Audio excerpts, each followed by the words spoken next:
Cancer. That's a word no one wants to hear, especially when you've reached your golden years. What's even more devastating are the words, "There is nothing more we can do for you." My grandmother had a brain tumor, and her neurosurgeons tried to take it out, but she never survived the surgery. My best friend had breast cancer twice.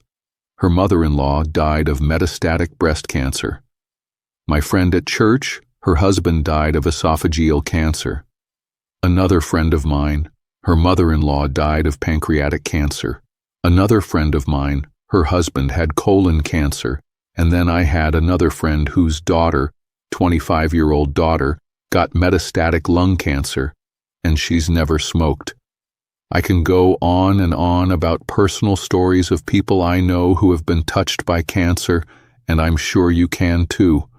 At our age, we've all lost someone dear to this disease. Living in America, if you're a man over 60, you have a 1 in 3 lifetime rate of getting cancer, and if you're a woman over 60, you have a 1 in 5 lifetime rate of getting cancer, 4 lifetime rate of getting cancer.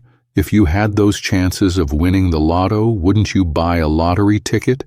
I would buy thousands. But here's the encouraging news.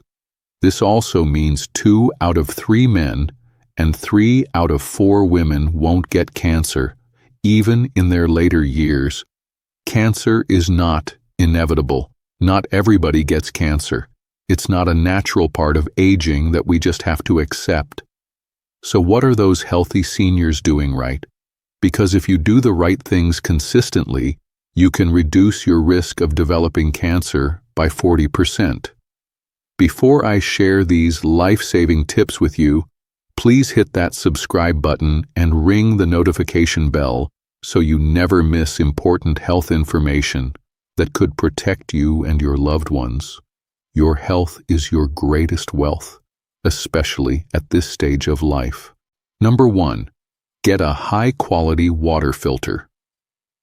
It's absolutely critical that you get a water filter. You won't believe the amount of toxins in our water supply.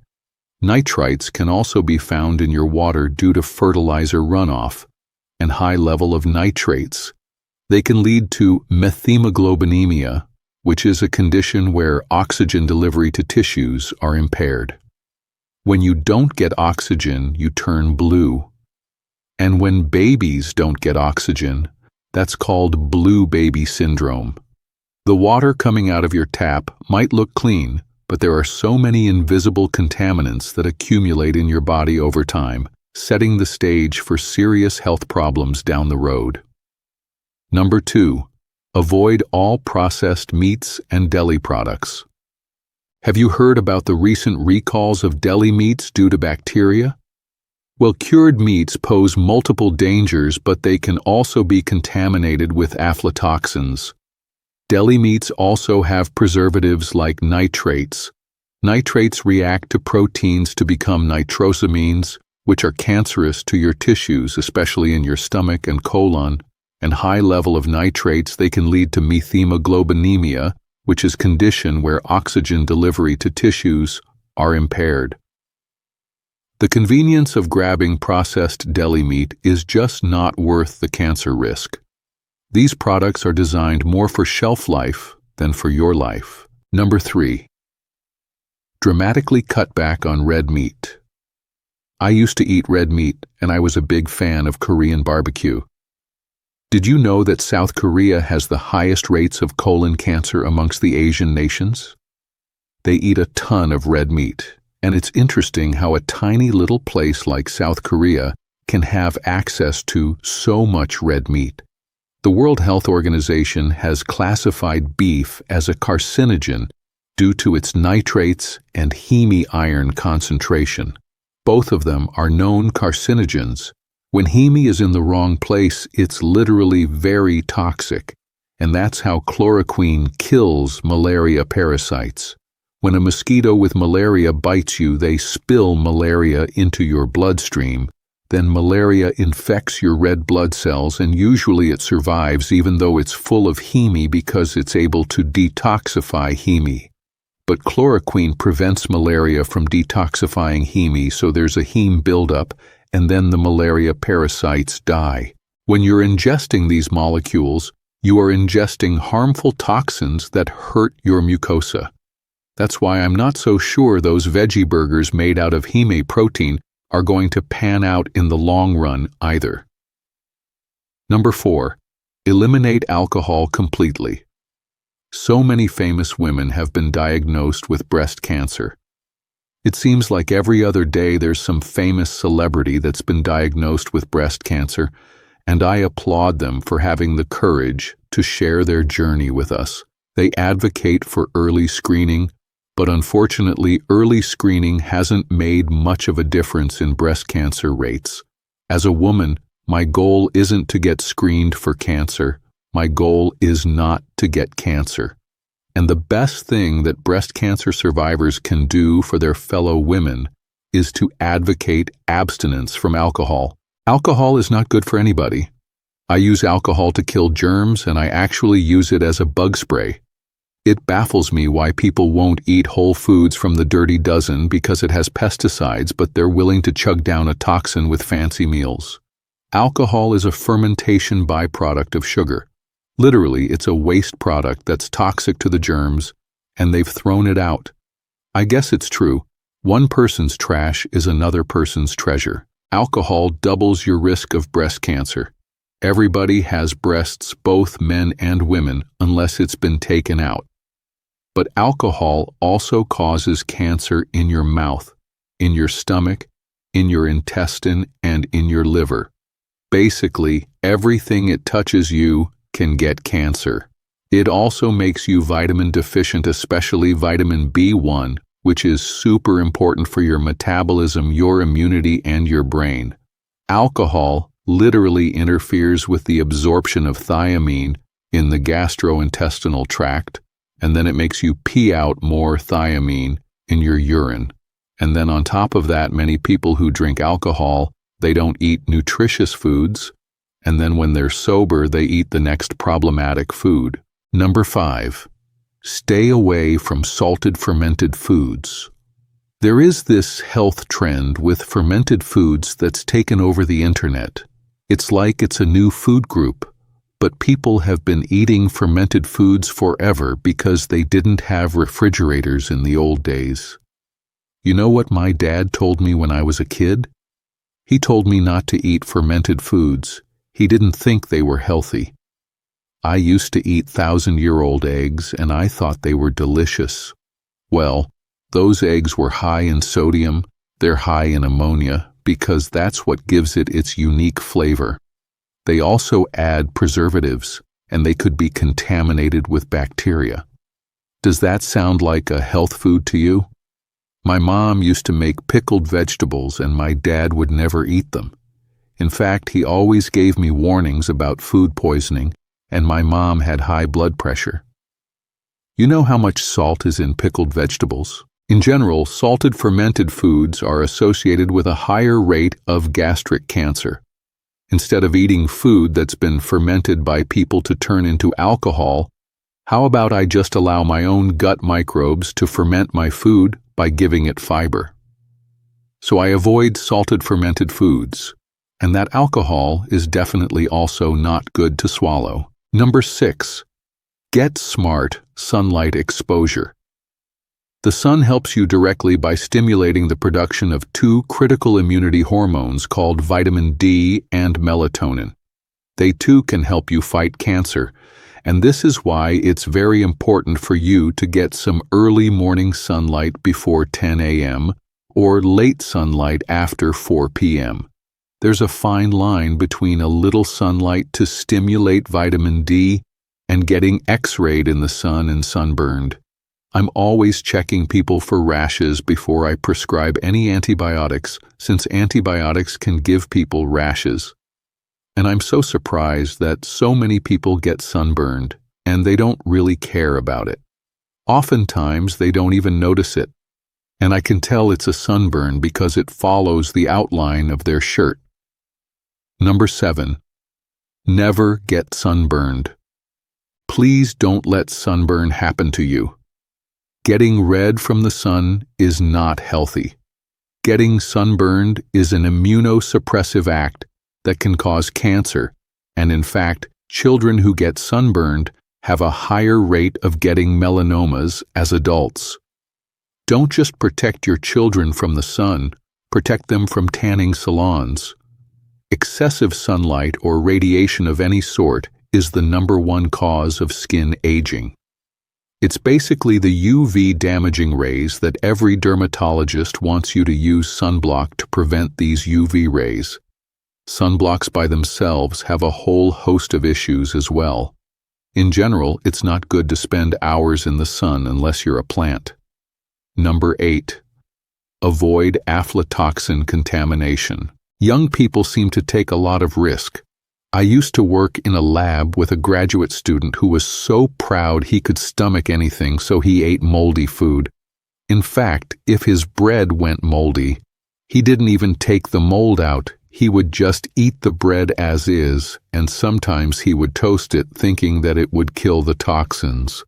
But heat doesn't kill the aflatoxins. You may feel all right in the short term, but in the long term, aflatoxins accumulate and they are potent carcinogens. They are known to cause liver cancers.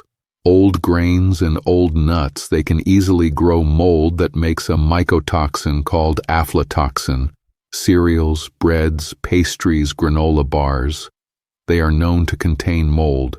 And of course, the poison is in the dose. If you're trying to avoid aflatoxins and avoiding plants in general, just know that corn and the other grains fed to farm animals are known to have hundreds of times more aflatoxin contamination. So when you eat that animal, you're in fact exposed to the same toxins they were exposed to, and it's super concentrated in organ meats. But it's not just organ meats. These metabolites can also be found in the animal's milk and dairy. There's over 20 different types of aflatoxins, with aflatoxin B1 being the most prevalent and potent carcinogen.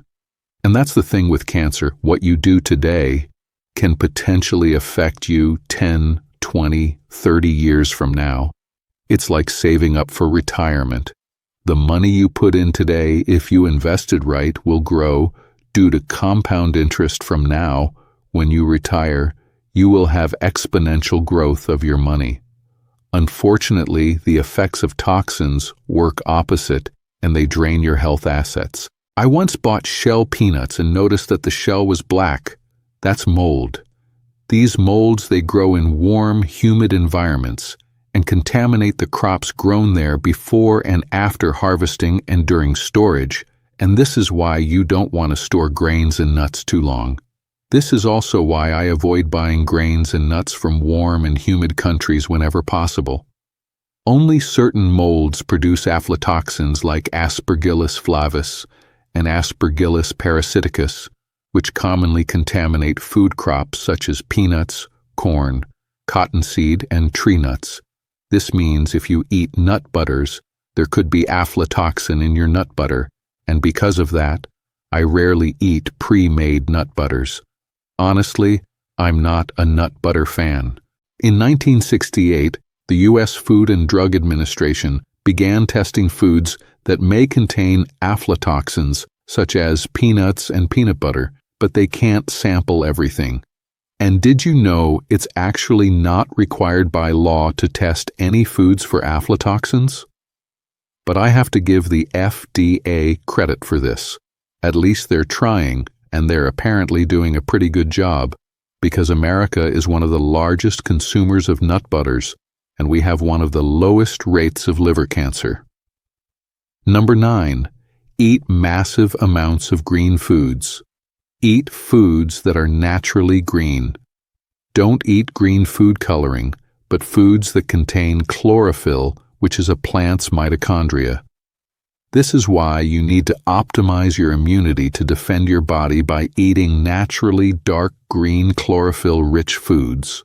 You could reduce your risk of liver cancer by 55% as shown in studies. Chlorophyll is a unique molecule because it can harness energy from the sun. Literally, the sun gives a plant immunity, and we are borrowing the plant's immune system when we eat chlorophyll-rich foods. My kids always make a big deal about their chores. They always feel like they've done more than their fair share of chores, and they seem to have the same attitude when it comes to eating greens. They always think they've eaten more than enough leafy green vegetables. As a mom, there's no limit to chores or leafy greens, and they never do enough of either. How much leafy greens do you eat because you are their role model? I would recommend aiming for 5 cups, which can get you 100 grams of chlorophyll. I know it's hard because I too struggle with eating my greens, so basically I blend 2 cups of kale with blueberries every day. I drink that, my family drinks that, so we get 2 cups each of green vegetables every time we eat a smoothie. Even kale juice is beneficial, and I used to juice that for years because my kids didn't like the smoothie texture, but honestly, juicing takes a lot of work. Kale is my favorite cruciferous vegetable. All of them have glucoraphanin that get converted to sulforaphane when you chop it up, and sulforaphane can lower your risk of breast cancer and lymphomas, and it seems to take at least 5 servings a week, which is really not that much. Literally dripping raw kale juice killed cancer cells, but good luck if you want to wait for an IV drip. In the meantime, I'm just going to eat this stuff. Number 10. Understand cancer has no borders. Cancer has no borders. It doesn't matter if you're famous, rich, or royal. We all bleed the same red blood, breathe the same polluted air, but we don't eat the same foods. When I grew up, that was like the anti-tobacco era. Remember the Great American Smokeout in the 1970s? It took over 30 years for smoking rates to go down since a declaration by the U.S. Surgeon General to tell the nation that smoking was bad. At one time, everybody smoked, including doctors. Now, every Surgeon General after that has talked about the negative effects of smoking. So if we've reduced smoking so much, then how come young people are getting cancers in their 20s, 30s, and 40s? Look at recent examples in the news. Young public figures getting cancer in their early 40s, while it took others 75 years to get cancer. Why are cancer rates increasing even though smoking is down? Maybe it's our food, maybe the toxins in our food, or maybe we're not eating enough of the antidote, and our food is even less nutritious, so we have to seek out the right foods and eat enough of them. We used to think cancer was a disease of aging, old people's disease, right? But I know plenty of old people who don't have cancer, and I also know plenty of young people who have cancer. It's really not your chronological age that determines your biological age. Your biological age is really determined by your immune and metabolic age. There's a condition called progeria in which children have an accelerated metabolic age. A child with progeria who is 10 years old chronologically might have a metabolic age that resembles more of a 70-year-old. This is an extreme case of accelerated metabolic aging, but this is what is happening to everyone who has a chronic metabolic condition. They are accelerating their metabolic age, and the thing with chronic metabolic conditions is most of them are the result of lifestyle choices. The reality is, for most people, it's probably a variety of different repeated insults that suppress the immune system, ruining the metabolic system. No one argues that aflatoxins, tobacco smoke, heavy metals, and asbestos are all carcinogenic. We've made strict regulations against asbestos, have some regulation against tobacco smoke, but we allow heavy metals to taint our chocolate and arsenic to be in our baby food. Come on, people. How is this logical? Cancer is an immunity and metabolism problem. Abnormal cholesterol levels, abnormal sugar levels, abnormal inflammatory markers, these are all immunity and metabolism problems. You have more control than you think. Take action today. Let's not end up several decades later poorer in our health. sitting anxiously in a doctor's office waiting for bad news. Remember, what you do today can potentially affect you 10, 20, 30 years from now. It's like saving up for retirement. The healthy choices you make today will compound over time to give you exponential health benefits when you need them most. Unfortunately, the effects of toxins work in the opposite direction. They steadily drain your health assets. But the good news is, you now know the 10 essential steps to protect yourself. Filter your water, avoid processed meats, limit red meat, eliminate alcohol, stay away from salted fermented foods, get smart sunlight, never get sunburned, avoid aflatoxin contamination, eat massive amounts of green foods, and understand that cancer has no borders. The reality is, in every food that you eat and the air that you breathe, it's impossible to completely avoid mold exposure and toxins in your daily life. But the sun also helps you directly, and when you eat those chlorophyll-rich foods, you're literally borrowing the plant's immune system that harnesses energy from the sun. I fed my kids the same contaminated foods that are available to all of us, and it's in all of our best interests to make these changes. Most people think they've eaten enough greens or done enough to protect their health, but just like my kids with their chores, there's really no limit to how much we can do to protect ourselves. Your biological age is determined by your immune and metabolic health, not your chronological age. Even if you have genetic predispositions, there's no condition that cannot be improved with better lifestyle choices. The power is in your hands to reduce your cancer risk by 40%. Take action today. Your future self will thank you